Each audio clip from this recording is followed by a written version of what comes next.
Prime Minister has spoken out once again on the Kashmir Pahalgam terror attack, and he has reiterated the fact that the blood of every Indian is boiling, vowing the harshest punishment to the perpetrators and their backers. This on a day when the Indian Navy has released images of Arabian Sea warships and has also conducted multiple anti-ship missile firings to indicate its war readiness.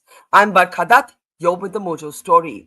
Our special focus, our relentless coverage on the aftermath of the Kashmir terror attack continues, and the Prime Minister has once again reinforced his message not just to India but to the rest of the world. Speaking on Mann Ki Baat, the Prime Minister has said that the blood of every Indian is boiling. He has vowed the harshest punishment to the perpetrators. This as there have been a series of explosions to bring down the homes of terrorists across the Kashmir Valley. And the Indian Navy has released the images you see on your screen, indicating its combat readiness, its war readiness, firing multiple anti-ship missile firings and releasing those images to the public, and obviously indicating a strong message to Pakistan. In all of this, Pakistan's comments, Pakistan's behavior has got more and more strident and unhinged.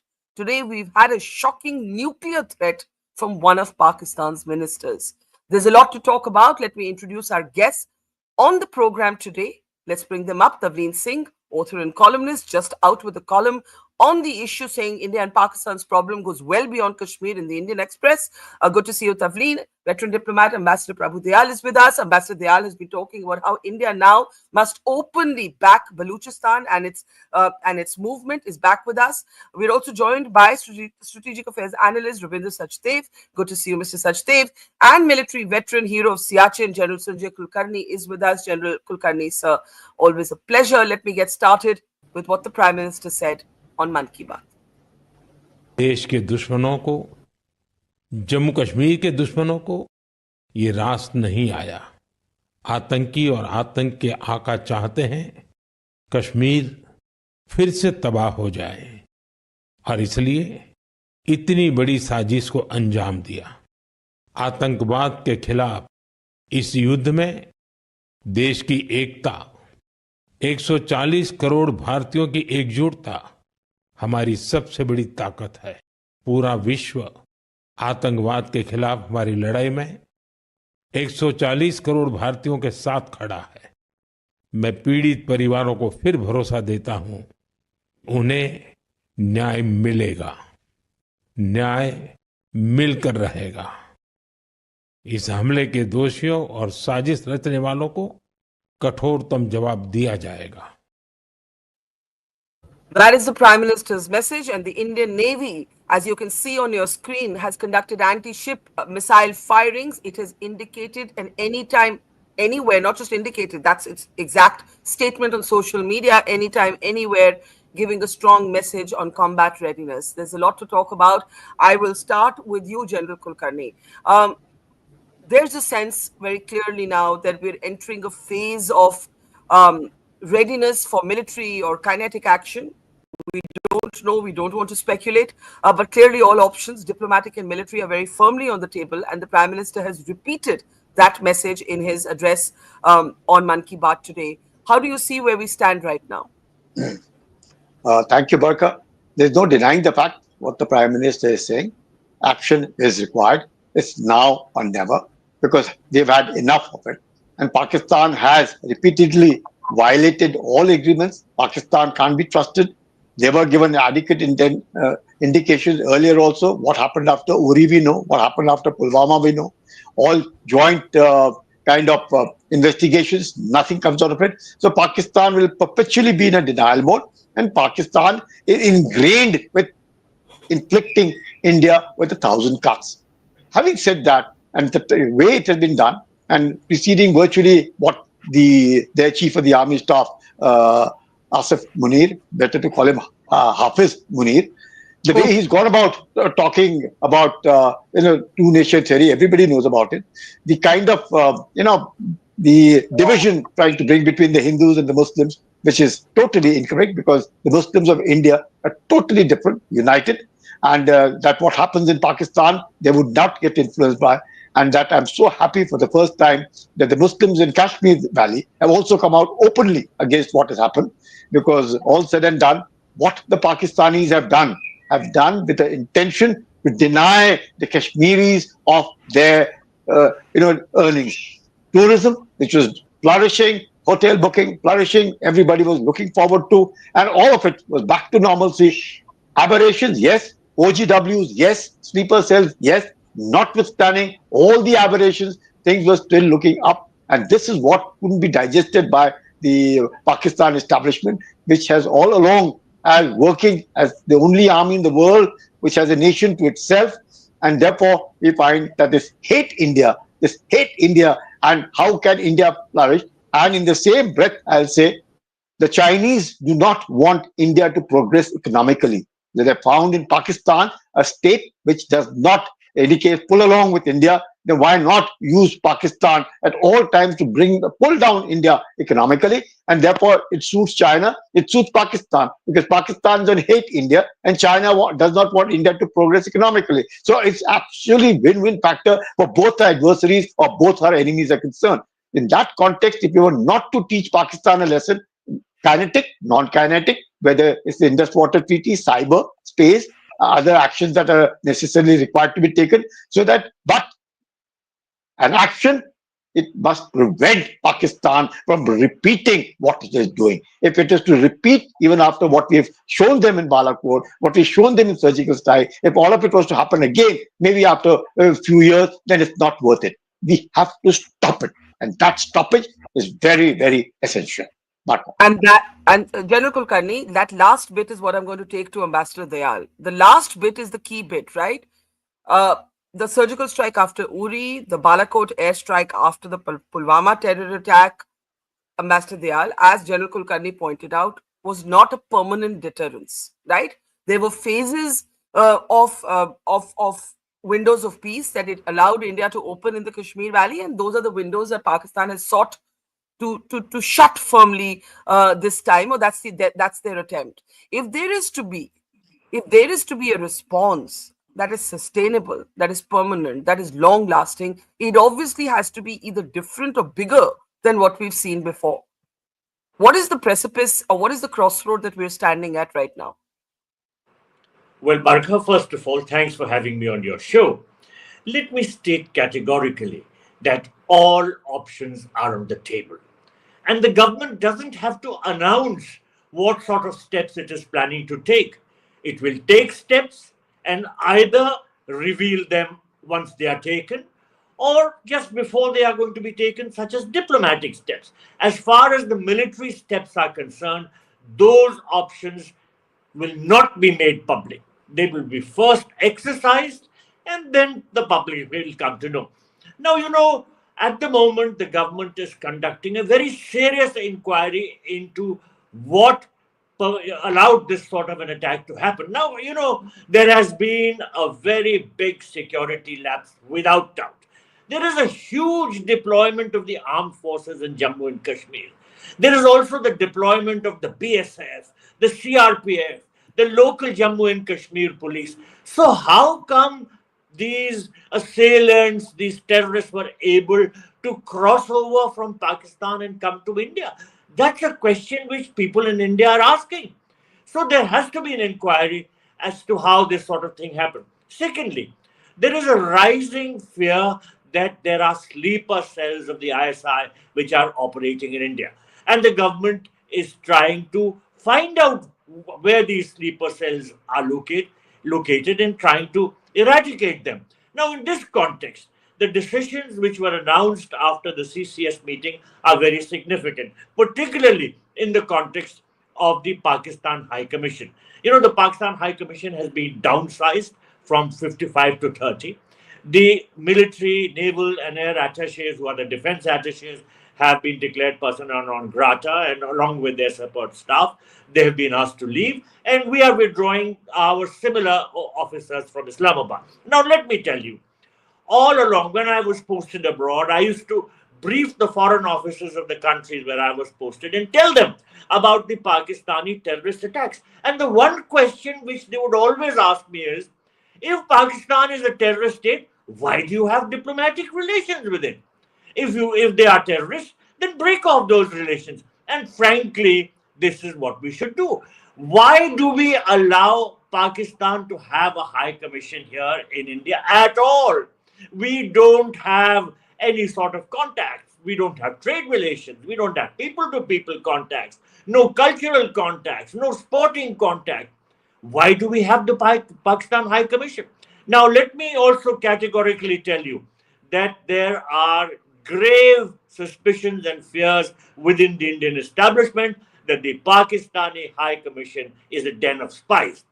It keeps the sleeper cells active, it promotes anti India activities, and at the same time, it funds a lot of people coming from Pakistan, perhaps as tourists, and makes them function as its spies and as its activists. Now, if we are asking all Pakistani nationals to leave, it doesn't mean that we consider all Pakistanis bad. No, no, no, no.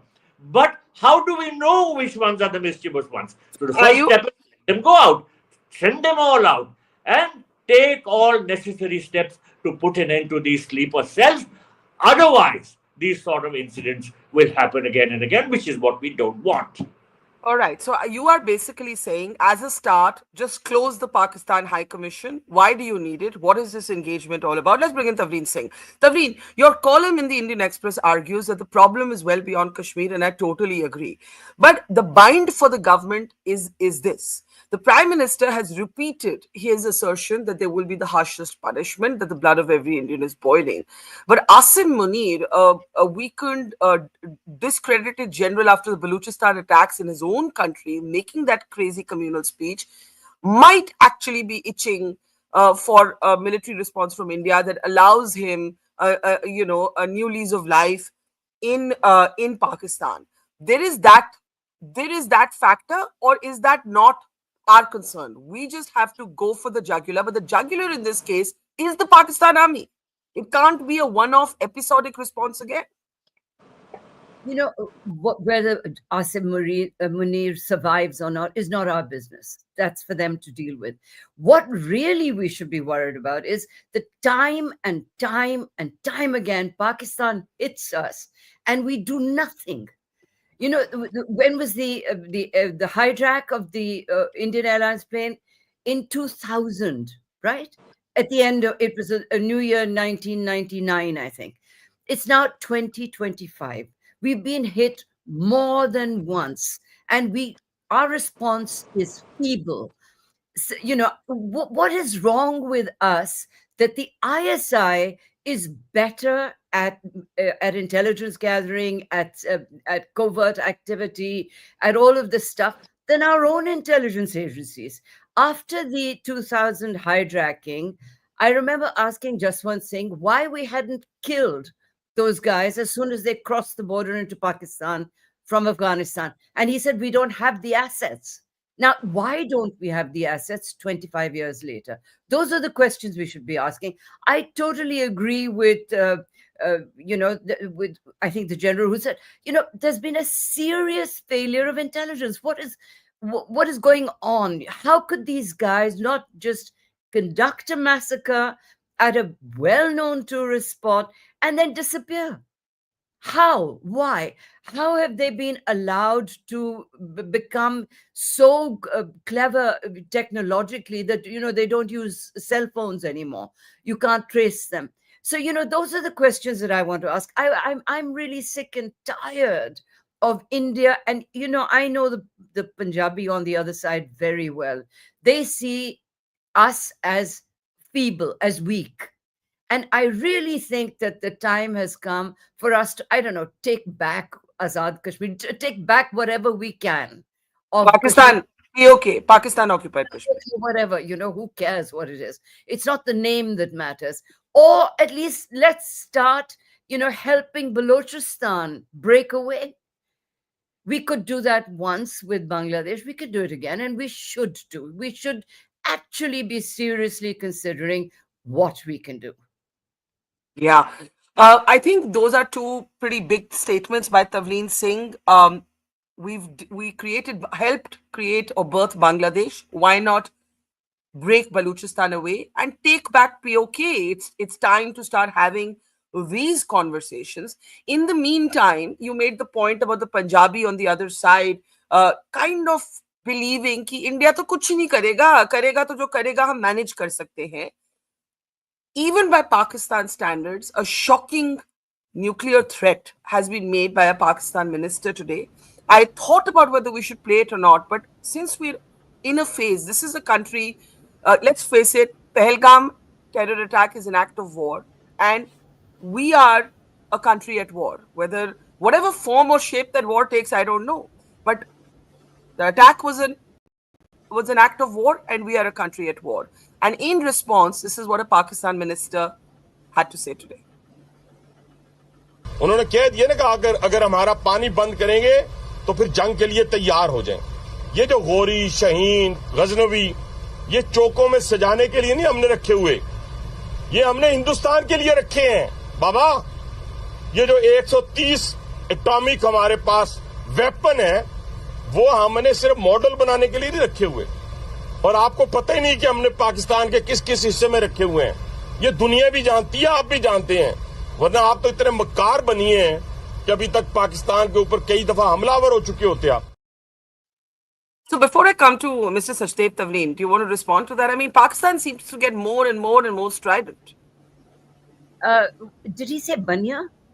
I couldn't get that word actually. I'm not sure. But the reason why I'm interested in what he said was that this is the impression of the average Pakistani, that they are somehow, so strong, etc., and that all Hindus are Bunyas. I've heard this said to me because, as a Sikh, they sort of see me as being, a warrior race. But they see every Hindu, they're very primitive in their thinking. But we are very primitive in our responses. I mean, I cannot tell you, I don't want to keep stirring it up and saying my blood is boiling. I'm being told the Banya word is confirmed. It has been used. I just asked my producers to double check that. Yeah. It's typical. Now, they're not that skilled. They had to steal their nuclear technology. We don't even know whether they have weapons that they can deliver, right? I mean, of course, they can just chuck one across the Wagah border or whatever they want to. But, the point is that they see us as cowardly because our responses have been so weak. And I, as an Indian, frankly, am fed up with this, with constant, we get complacent, we make a noise, our blood boils for 5 seconds, and then we wait for 25 years before we have a valid response. Why don't we have assets that can kill a few important people in Pakistan? Why do we not have the same abilities, at least, as they have to cause trouble in India? Yeah, let's actually look at that. The point you made about Baluchistan, Prabhu Dayal, Ambassador Dayal has been making that point. It is time to break Baluchistan away. It is time. The birth of Baluchistan as a separate country is something that India now should be supporting actively, aggressively. That's one option on the table. And we look at that. Mr. Sachdev, the other big point to look at is the Indus Water Treaty, right? And we had the Water Minister, C.R. Patil, today say in Hindi कि treaty से ही युद्ध जैसे परिस्थिति हो गई है, हमें पहले ही इसको कर देना चाहिए था. But in real terms, the treaty is going to take time to implement, right? It is right now very symbolic messaging. How do you see the treaty as a response? The suspension of the treaty. Thank you very much. I'll come to that in a moment. I have a specific view on the water treaty, but stepping back to what the Prime Minister said today, yeah, I think the most important thing he said was that we need to have unity within our nation. I mean, that is something huge. The intent of any of these extremists is like talking like a broken record, is to create chaos, bloodshed, hatred within your country. And that's what they're succeeding in. So that's one objective. So unity within our country, I think that should be the headline always. Yeah. Secondly, why have they done it? And here I hark back to what General Kulkarni was also mentioning, and Prime Minister said that, our economic process and they're getting frustrated and all. I go one step beyond it. In the environment of today, with the Trump tariffs circulating all over the world, companies are looking to relocate from China. Many of those companies are considering India. It is in China's interest, it is in Pakistan's interest to create a situation in India wherein investors, large companies decide not to set up supply chains in India because they do not want to be investing their billions of dollars in a country where there is political risk, terrorism, etc., etc.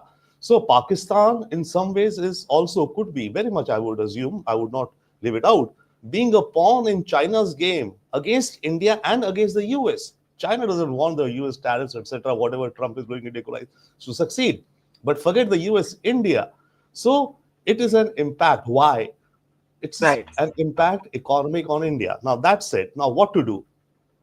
Unity absolutely is the headline, I think. Coming to the waters, just today morning, I was kind of thinking exactly to this point that, how much can we practically do? Okay, rhetoric is one thing, emotions are one thing. Sure, we can point out some large goal, but we cannot stop, quote unquote, even stop divert the waters. But you know what we can do? And I'm laying it out, 47 by 47. Let us work on a focused idea that by 2047, we should be in a position to blockade or divert 47% of the waters which go to Punjab. 50%, let's say. We cannot manage 100%. That's By 2047, we're in 2025. Fair enough. It will take 20 odd years, Barkha. I mean, making these tunnels and dams and storage devices, we cannot, this cannot happen overnight. Ask any engineer or anyone. Yeah. I think, hold on, Mr. Sachdev. I think Tavleen wants to respond, and then I want to go back to General Kulkarni and Ambassador Dayal. Tavleen. I totally agree. You see, do we have the infrastructure to block the water? No, we don't. And secondly, if we start depriving poor farmers in Pakistan of water for their crops, we will lose the moral high ground, which at the moment we have. So I really think that this is just a symbolic gesture, and we shouldn't rely on it. What we need is hard, assets that can actually go into POK and go into Baluchistan and really make it impossible for Pakistan to control those areas. Thank you. If I may, please. Also, yes, it cannot happen overnight. It has to be, but let's take a long strategic vision, like the moon vision or something. Let's work towards it and see if we can 10-20% reduce the water flow. That itself will be sufficient or very harsh for Pakistan. Now, next, talking in terms of actions, we've seen that whatever, retaliations we've done have been typically against the terror targets in Pakistan, the training camps, etc. Why are the attacks, counter, whatever strikes, not against the Pakistan Army ISI? They're the ones who are training these terror camps. I think all of our panel, somebody mentioned this earlier. They're the ones who are seeding, they're the ones who are nurturing, unless they are hit, unless it pains them. But yes, the challenge would be for our generals like General Kulkarni and our leadership to figure out a way to deliver at some strategic targets of the ISI or the army in such a way. And then, of course, there's the whole thing, how will it spiral? How will they retaliate? And how will they react? I was just going to say that what we're talking about is a limited medium-term war, and is the country ready for that? That is a question we must raise, and I'll take that to our panel. But Robindra, you made the point about unity in the country, and I just want to emphasize that while the victims have definitely been targeted for their religion, they've been asked to read the Kalma, not been able to read it, shot. We also have to emphasize that we have seen an unprecedented moment within the Kashmir Valley, which is massive street protests against what has happened. We have also seen a poniwala, Adil Hussain, being sprayed with bullets as he tried to save the tourists. We have seen a shawlwala, if we can play those images, the shawlwala Sajad Bhatt. We've spoken to all of these men running down the mountains with an injured tourist on his back, and he was responding to a WhatsApp cry for help. And we have seen people now breaking down in tears on the streets as they say, please punish. I'm quoting a Kashmiri man and I'm going to play out that clip. Please punish these animals. Take a look at this street protest where one man breaks down in tears and another man uses the phrase, punish these animals. Take a look.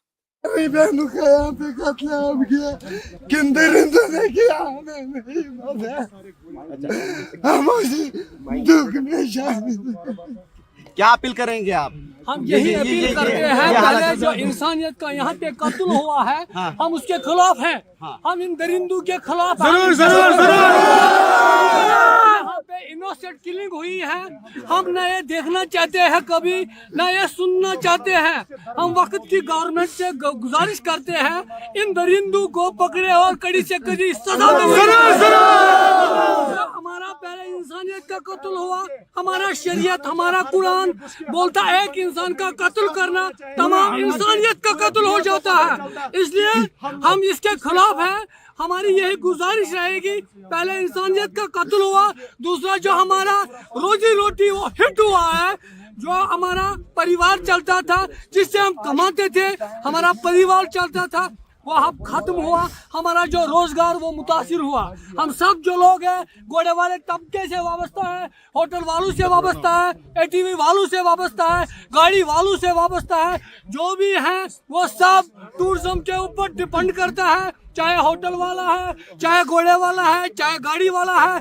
आप देखिए जो यहाँ पहलगाम में अभी shutdown है, ये वहाँ का मातम नहीं है, ये हमारे पूरे फैमिली में, पूरे घरों में मातम छाया हुआ है। हम तबाह हुए हैं, हमारा फ्यूचर तबाह हुआ है, हम कुछ किसी के लायक नहीं रहे हैं। हमने कोशिश की थी मगर वो कोशिश एक तरह की नाकाम। Those are the testimonies, one after the other, coming in from the Kashmir Valley. We've lost General Kulkarni. I was going to go to him, but let me take this to Prabhu Dayal. Ambassador Dayal, pick up on Tavleen's point, that it's time now to basically talk about Baluchistan, another Bangladesh moment. Go ahead and respond. I can't hear Ambassador Dayal. Yeah, go ahead, sir. Yeah. Before I respond to that point, let me mention that I am totally in agreement with Ms. Tavleen Singh when she says that the Pakistanis somehow think that all Indians are Bunnyas, and that's how they refer to it. I was posted in Pakistan in the early 80s, and I used to see how their Urdu language media would continuously speak of all Indians as Bunnyas. They forget, as Ms. Tavleen Singh said, that we have Sikhs who are indeed the backbone of the armed forces. Now, let me mention, if I was to rewrite history, I would go back to 1947, to the time when partition took place, when we did not allow the Punjabis, especially the Sikhs, to settle down in Jammu and Kashmir. That was a huge mistake. J&K was our territory. We should have allowed the Sikhs and other Punjabis to settle down in Jammu and Kashmir, and today you would not have had any Kashmir problem. They would have fought the terrorists.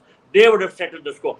The Kashmiri Pandits, a small minority, cannot cope with this task. They are not a fighting people. And in any case, their numbers are too small. So as I said, this was something that she said, and it struck a very familiar theme in my own thinking. Now, let me also mention, Barkha, on your channel, 3 days ago, I categorically said that we must realize that my enemy's enemy is my friend. When I was posted in Pakistan, I used to hear this continuous rant of we will bleed India by 1,000 cuts.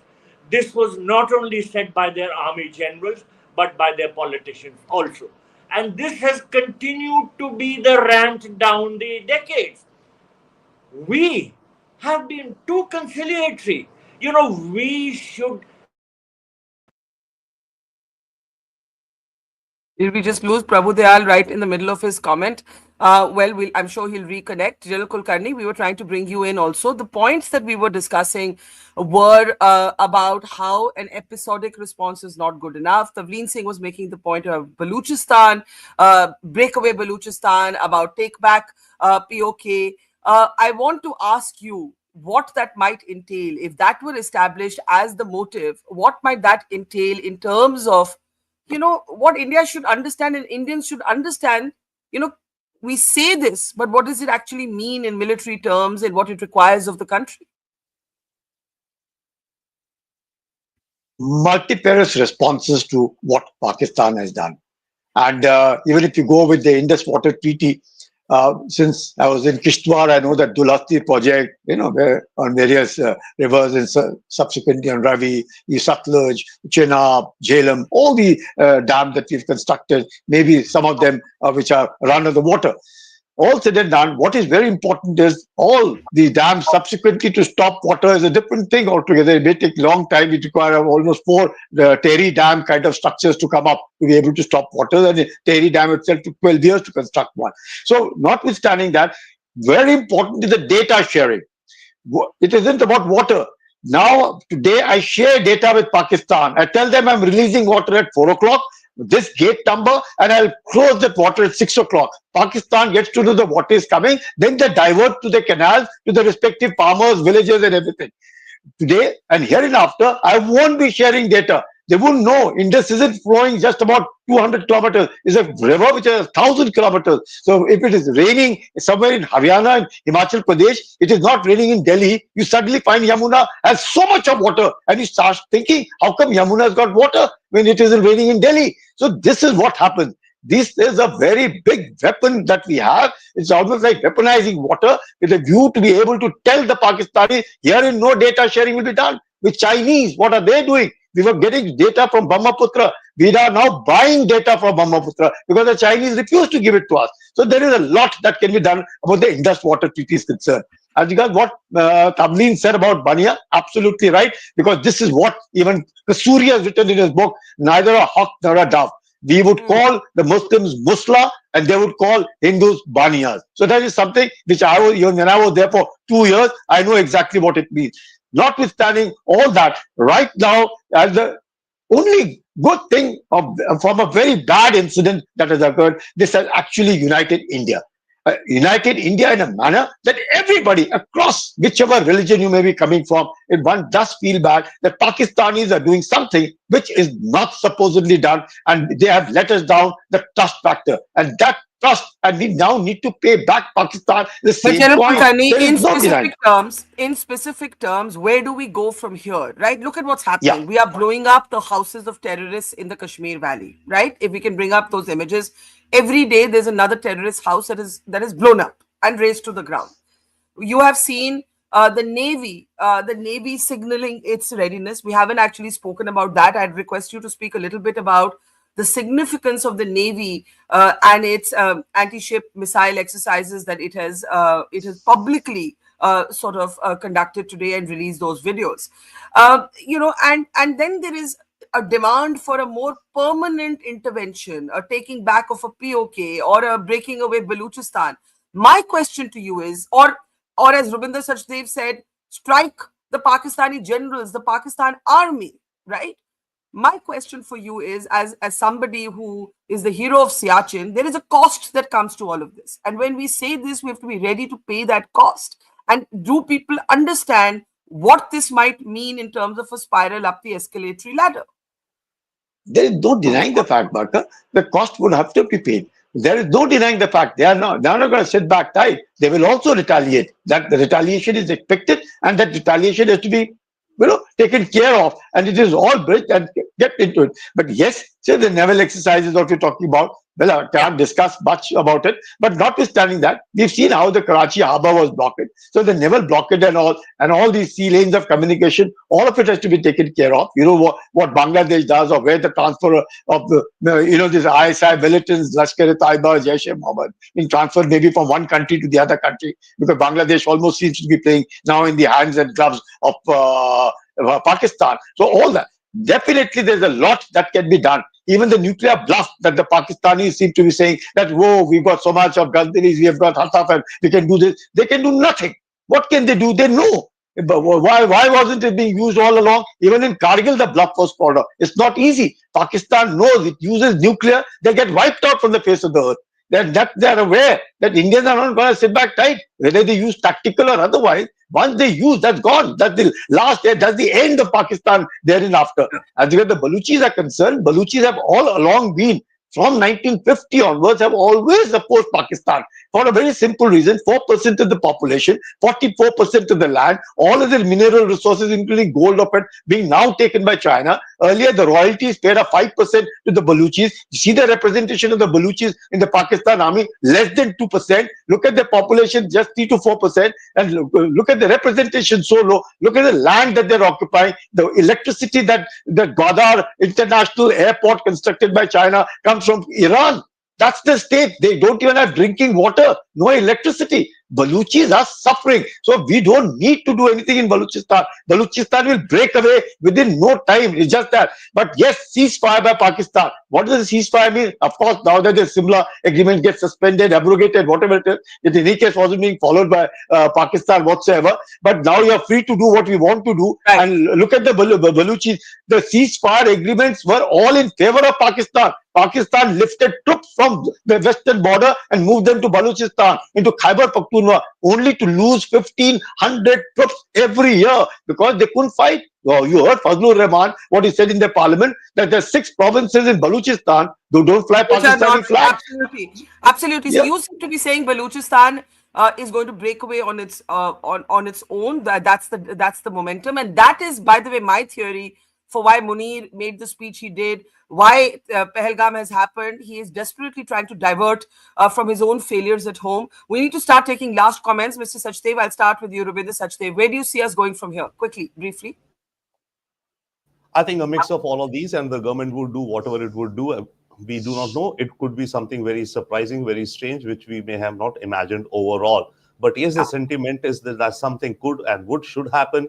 Regarding the water treaties, yes, you see, the government also said step 1, 2, and 3 in one. They said stop sharing of data, with the implications which General Kulkarni is saying. In phase 2, what they're going to do is the eastern rivers, that is the ones which were in our quota, we would start utilizing more of their waters. As of now, from 35 million acre feet, we use around 30 million, around 5 million acre feet flows into Pakistan, stopping those, etc.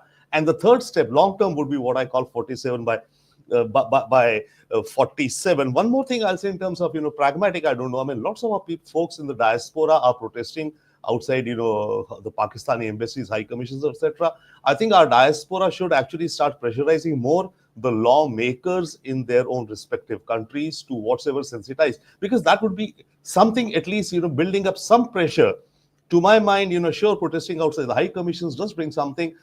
It creates the optics, but it doesn't, move the needle much. Whereas if the diasporas engage more with the elected lawmakers, that could add to something.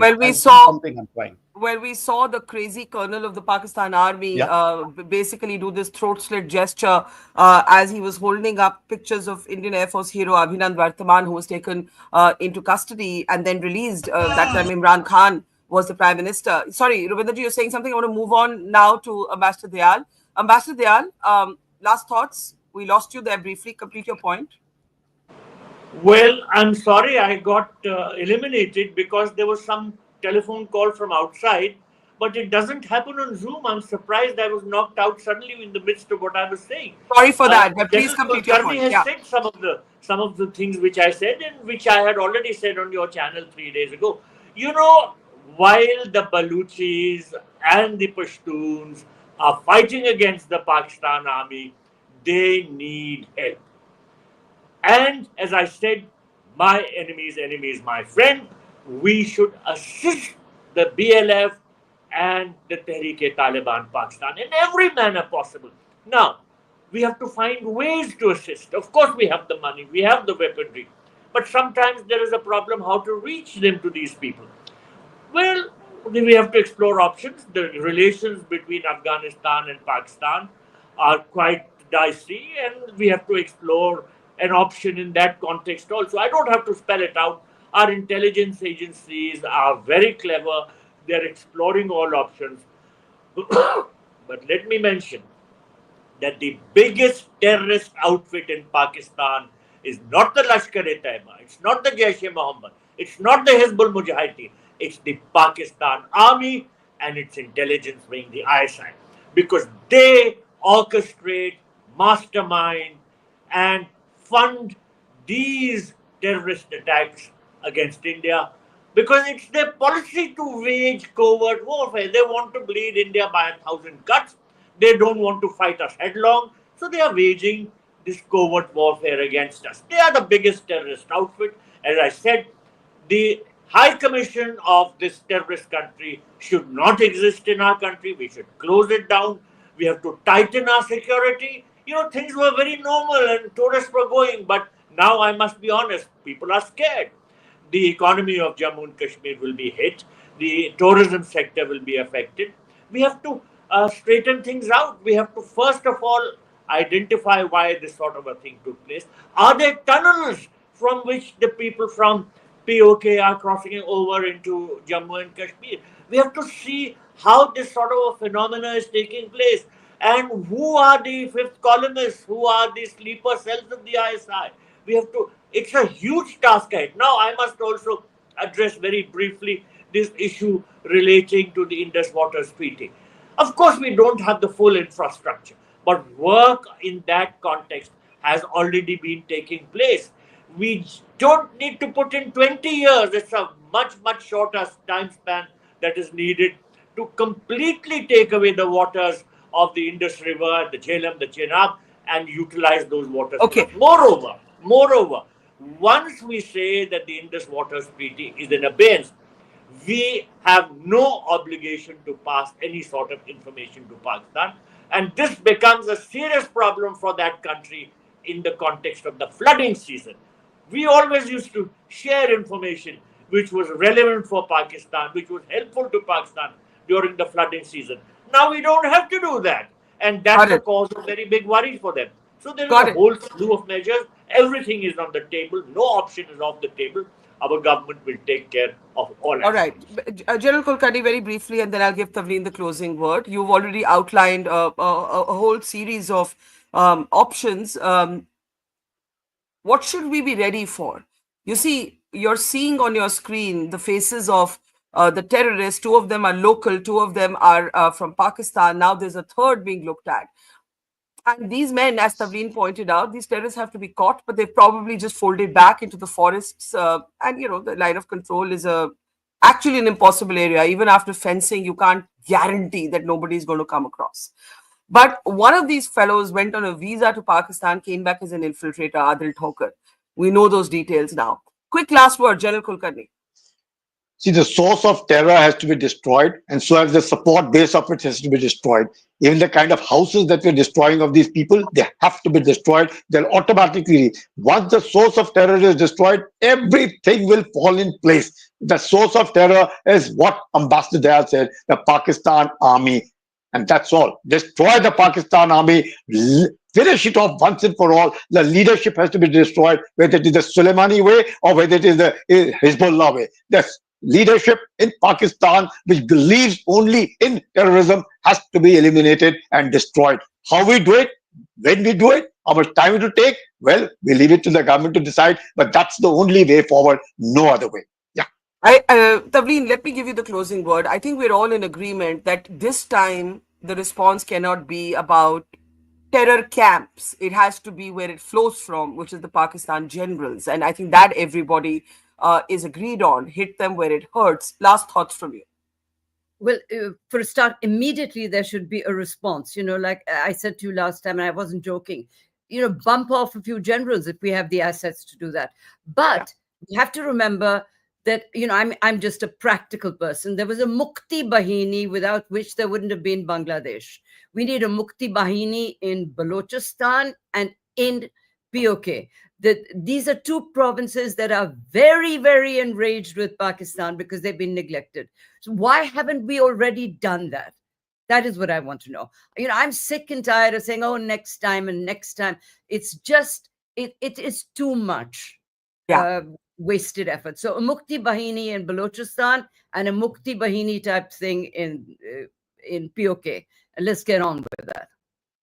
Absolutely. I think that is an idea that I can see everybody nodding in agreement to, whether you do this by cultivating assets, whether you do this with open support, financial, military, it really doesn't It really doesn't matter. The point is that the intervention cannot be a one-off episodic response. It has to be institutional, it has to be entrenched, and it can very well be public. This on a day when a Pakistan minister uses the word Bunnyas as if it were a cuss word to make a nuclear threat, and the Prime Minister reinforces his message that the perpetrators and their backers will get the harshest punishment. The backers, we should re-emphasize, is the Pakistan army. Thank you very much, Ambassador Dayal, Robindra, Sachdev, Tavleen, Singh, General Kulkarni, and to our audience, keep watching our continued coverage on the aftermath of the Pahalgam terror attack on the Mojo story. See you soon.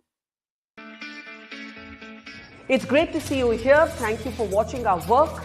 If you haven't subscribed yet, don't forget to click the bell icon and subscribe to Mojo Story and support independent, robust journalism.